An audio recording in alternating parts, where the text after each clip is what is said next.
Hello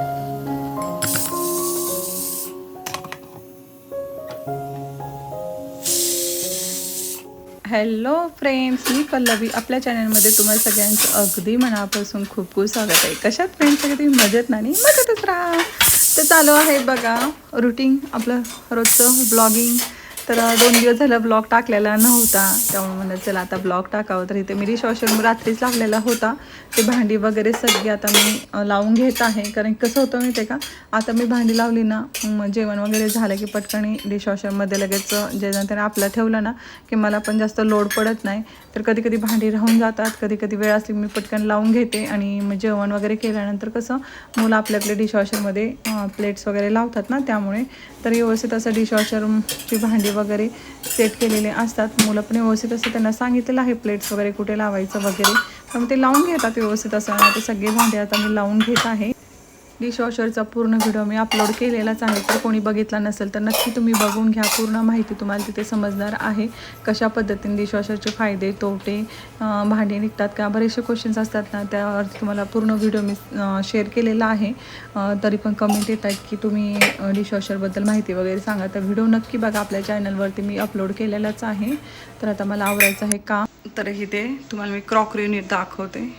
तर हे बघा, हे आता सध्या माझी अशा पद्धतीने अरेंजमेंट आहे. म्हणजे एवढं काही विशेष नाही आहे. तर हे अशा कशाही पद्धतीने ठेवलेलं आहे. त्यानंतर इथे वरती पण अशा पद्धतीने, एवढं काही इथे वरती जास्त नाही आहे. आणि हा इथला क्रॉकरी युनिट आहे व्यवस्थित. पण आता हे सगळं काय मला व्यवस्थित असं हे अरेंज करायचं आहे. परवा एका शॉर्ट व्हिडिओमध्ये तुम्हाला मी शेअर केलेलंच आहे. तर हे आपण घेतलेलं होतं क्रॉकरी, ते पण सेट करायचं आहे. त्यासाठी चला आता आपण पहिल्यांदा क्रॉकरी युनिट व्यवस्थित सेट करून घेऊयात. तर आता सध्या अशी दिसते, नंतर चलाचं तुम्हाला दाखवते नंतर. चला, आजचा ब्लॉग खूप इम्पॉर्टंट असणार आहे. माझं घरातलं क्रॉकरी युनिट मी कशा पद्धतीने सेट करणार आहे ते तुमच्यावर शेअर करणार आहे. त्यानंतर बघा, जे काही आधीचे क्रॉकरीमधले जे काही आहे ना, युनिटमधले माझे जे काही काचेच्या ग्लास म्हणा, वाट्या, बाउल्स आहेत ना, ते पहिल्यांदा मी सगळं काही काढून घेणार आहे. कारण की मी जेवढं होतं ना तेवढं सेट केलेलं होतं, पण मला असं वाटतं की काही गोष्टी थोड्याशा चेंजेस करावं. कारण की आपल्याला कसं होतं बघा, म्हणजे माझं स्वतःचं पर्सनली होतं, मला आणखी काही नवीन आणलं ना, मी भरपूर असे चेंजेस करतच राहते. प्रत्येक वेळेस तुम्ही माझ्या घरी जर आलात ना, ते सामान तिथं ठेवलेलं कधी तुम्हाला दिसणार नाही. आल्यापासून बघा, मी तेलाचं मिठाचं 3 ते 4 वेळा मी चेंज केलेलं आहे. म्हणजे असंच होतं की मला चेंज वगैरे काही करायला आवडतं हमेशा, त्यामुळे. आणि त्यानंतर बघा, आता हे वरचं जे क्रॉकरी युनिटमधलं आहे ना, ते काही माझ्या हाताला येत नव्हतं. आणि मी खूप म्हणत होते ये इकडे, मला हेल्प कर वगैरे. जतनीचं तिकडे अभ्यास चालू आहे. निमिषा म्हटलं, पण मी काय करायला तयार होत नव्हता. त्या म्हटलं जाऊ दे आता, काय पोरांचं असं राहतं बघा. आता सुट्ट्या लागलेल्या आहेत, काम करायचं म्हणलं की अंगावर काटा येतं. त्यांना टी व्ही समोर मोबाईल हातात गेम असला ना तर नको म्हणतात, आणि मूड असलं तर मग करतात ते काम. असं असतं बघा. त्यानंतर वरचं जे काही क्रॉकरी युनिटमधलं जे काही आहे ना, ते सगळं काय आता मी ते काढून घेत आहे. कारण की मला पूर्ण स्वच्छ करायचं आहे. आता मावशी माझ्याकडे नाही येत ना आता सध्या, त्यांच्या मुलीचं लग्न असल्यामुळे. त्यामुळे म्हटलं चला आता हे पहिल्यांदा स्वच्छ करून घेऊया. आणि नवीन आलेले आपली क्रॉकरी आहे ना, ते पण सेट करूया. आणि छोट्या व्हिडिओमध्ये मी तुम्हाला शेअर केलेलंच होतं की कशा पद्धतीने मी ते क्रॉकरी वगैरे आणलेलं होतं. तर म्हटलं चला क्रॉकरी युनिटमध्ये व्यवस्थित असं सेट केल्यानंतर छान पण दिसतं ना, त्यामुळे. तर मला सेट करून घेऊया. आणि सीडी वगैरे घेऊन व्यवस्थित असा वरच पुसून वगैरे घेणार आहे.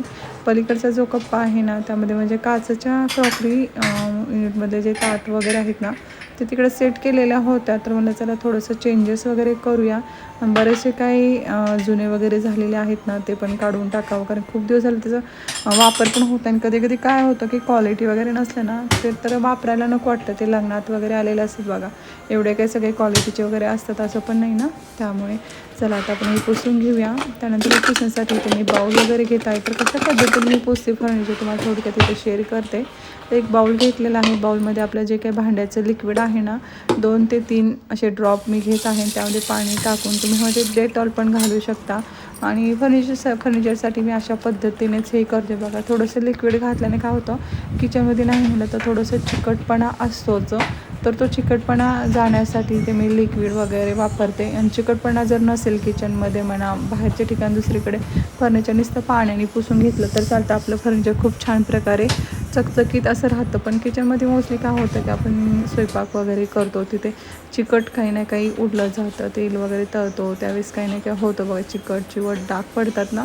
त्यामुळे मी तर थोडंसं लिक्विड घेऊन व्यवस्थित असं पुसून घेत आहे. तर इथे कॉटनचा कपडा शक्यतो घ्या, पॉलिस्टरचा वगैरे कपडा घेतला तर व्यवस्थित असं पुसलं पण जात नाही आपलं फर्निचर. त्यामुळे इथं आता मी कॉटनचा कपडा घेऊन व्यवस्थित असं पुसून घेतलेला आहे. त्यानंतर कप्पा असे उघडेच ठेवल्यावरती फॅन पण चालू ठेवला की जेणेकरून पटकन वाळला जाईल ह्यासाठी.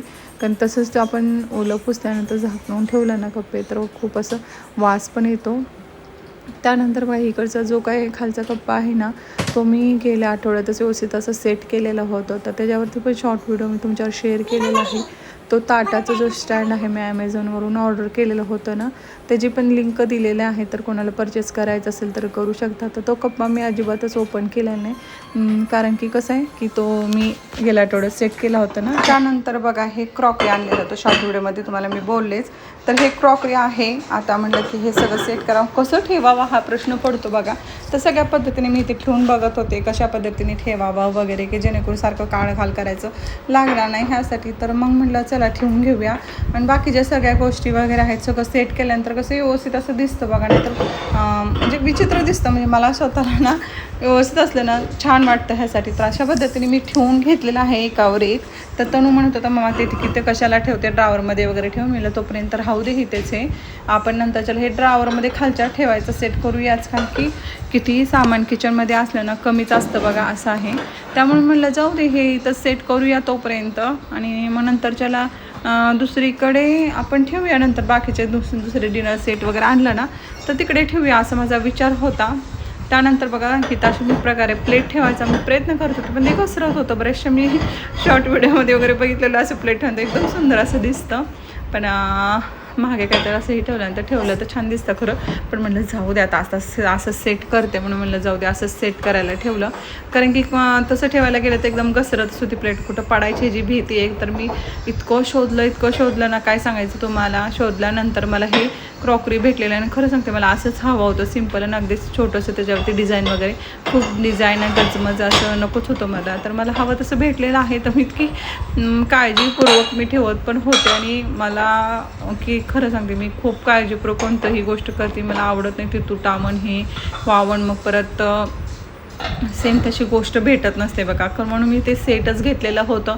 आणि हे खूप सारं छान छान आहे, जो मी उपयोग कशा पद्धती करणार मी तुम्हाला शेअर करणारच आहे. त्यानंतर मग ठेवले, परत काढले. आता मला रोजच्या रोज कसं म्हणते का मी एनर्जी ड्रिंक पिते, नंतर बदाम वगैरे भिजू घालतो ना मी काचेचे हात. त्यासाठी मी हे काचेचे थोडेसे ठेवले खालच्या साईडला, जेणेकरून वरतीच प्रत्येक वेळेस मग मला CD वगैरे घ्यावं लागते ना. त्यामुळे म्हटलं अशा पद्धतीने ठेवलं मी. आणि त्यानंतर कसं मला रोज एनर्जी ड्रिंकसाठी मी शक्यतो काचेच्या ग्लासमध्येच पिते, त्यामुळे मी इथं सगळं सेट केलेलं आहे. कसं वाटतं काय बघा. ह्या पोराला सुट्ट्या आता 2 दिवसात काम आळस कसं आहे, नीट काम करायचं. 4 ग्लास दे मला तेवढे एकच बसतो.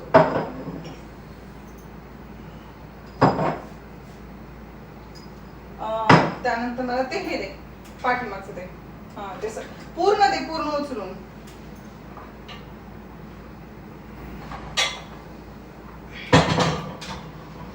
ओके. लय काम असतं बाई, लय का आता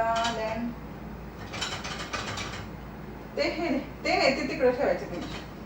ते दे सगळे ग्लास सगळे हा साईडला ठेवून घेते.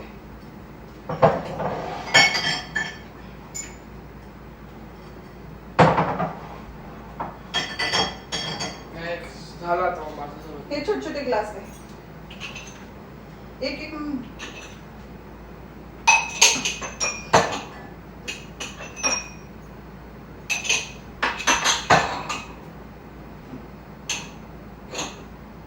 बस आता एवढेच आहे हे ग्लास. हो चालेल. थांब 1 मिनिट. आता हे दे आणखी एक ग्लास आहे. आणखी ग्लास आहेत का ऊपर कुठे ते चमचे कशात काढतो. आईस्क्रीमचे चमचे तर त्यातच ठेव ना मग आईस्क्रीम चमचे. ही काय केली? हा तुला घेता येतं तुम्ही झालं नव्हतं प्लीज. आता तिकडं तर काय अवघड आहे काय घ्यायचं. कसं अवघड आहे काहीतरी बोलाय कष्टच का होय मलाच कष्ट नको म्हणते पोरं. इथे बघितलं ना नेहमीचा कशी नखरे चालू होते. मी ॲक्च्युली कसं माहिती आहे का माझ्या हाताला येत होतं सीडीवर चढल्यानंतर, पण मी म्हणत होते त्याला ये, कारण की इतका मोबाईलमध्ये तोंड घालून बसलेला होता तो. तर काहीच करू शकत जाऊ दे, एवढा मे महिन्यानंतर जूनपासून मग आपण व्यवस्थित त्याला सेट करणारच आहो निमिषला. कारण की कसं आहे आता 8वीला गेलेला आहे, थोडंफार आता मला हलगर्जी करून चालणार नाही. कारण की आता जरा मुलांच्या अभ्यासामधून लक्ष उठलं ना पुन्हा मग त्यांच्याही होत नाही, त्यामुळे आता मला लक्ष देणं फारच मला गरजेचं आहे. त्यानंतर वरच्या साईडला मी व्यवस्थित सेट केलं आणि बघा तुम्ही मी इझी ओटेवरचं सगळं घेत होते, पण त्याला हेल्पसाठी मी मुद्दाम बोलवलं, जेणेकरून थोडंफार मुलांना असा रस लागला पाहिजे. घरातल्या कामंही करणं फार गरजेचं आहे. आजकाल पोरांनी सगळं शिकावं असं मी त्यांना प्रत्येक वेळेस सांगत असते. थोडंफार मनात आलं तर करतात वगैरे, आणि मी थोडंफार मला काय झालं तर मग नाही का तब्येत वगैरे तर मग करतात हेल्प वगैरे. पण माझं म्हणणं आहे की तुम्ही शिकत राहा. मी काय आजारी पडल्यावरच तुम्ही तेवढं करणार आहात का? इतर वेळेस करणं पण फार गरजेचं असतं पोरांनी बघा. त्यामुळे माझं प्रत्येक त्यांना सांगणं वगैरे असतं. पण आता कसं असतं अल्लड वय टीनेज वय असतं, तर त्यांच्या मनानुसारच ते गोष्टी करतात. आणि आता गेमचं तर फॅड इतकं आहे ना पोरांमध्ये, तर माझी मुलं खरं सांगू का खाली जाऊन पण खेळतात, खूप सारे फिजिकल असतात गेम्स खेळतात, पण घरात पण मोबाईलवरती गेम हवं असतं. आणि आता तर मेचा महिना असल्यामुळं तर मग काय सांगायलाच नको, जास्तच मग माझी सुट्टी हे चालू असतं. त्यामुळं असतं तसं. बरोबर आहे, तुमची मुलं करतात तर सांगतात. तर फ्रेंड्स क्रॉप युनिट पूर्ण माझं सेट झालेलं आहे. तर क्रॉप युनिट तुम्हाला कसं वाटलं हे मला कमेंट करून सांगा. आणखी काही चेंजेस करता येत असेल तर सांगा. आणखी बरंचसं काही डेकोरेशनसाठी वगैरे, म्हणजे आजकाल बघताय ना की आपण पुढे जे वापरतो ते सामान ठेवायचं आणि बॅक साईडला आणखी डिझाईन्स वगैरे भरपूर असे प्लेट्स वगैरे आहेत, पण आणखी ते शॉपिंग करायचं आहे मला. तर जमल तसं करणारच आहे, ते पण तुमच्या शेअर करणारच आहे. चला तर फ्रेंड, आजचा हा व्लॉग तुम्हाला कसा वाटला कमेंट करून नक्की सांगा. आणि काय काय चेंजेस जर करायचं असेल ना खरंच एकदम फ्रँकली सांगा, मला अजिबात राग येणार नाही. तर अगदी साधं सिंपल असं मी सेट केलेलं आहे. मग तुम्हाला बोललेच मला शॉपिंग वगैरे करायचंच आहे, आणखी बरंचसं काय काय. चला तर मग आजचा ब्लॉग इथंच थांबवते. जास्त हा व्हिडिओ शेअर करा. बाय, काळजी घ्या सगळ्यांनी, बाय.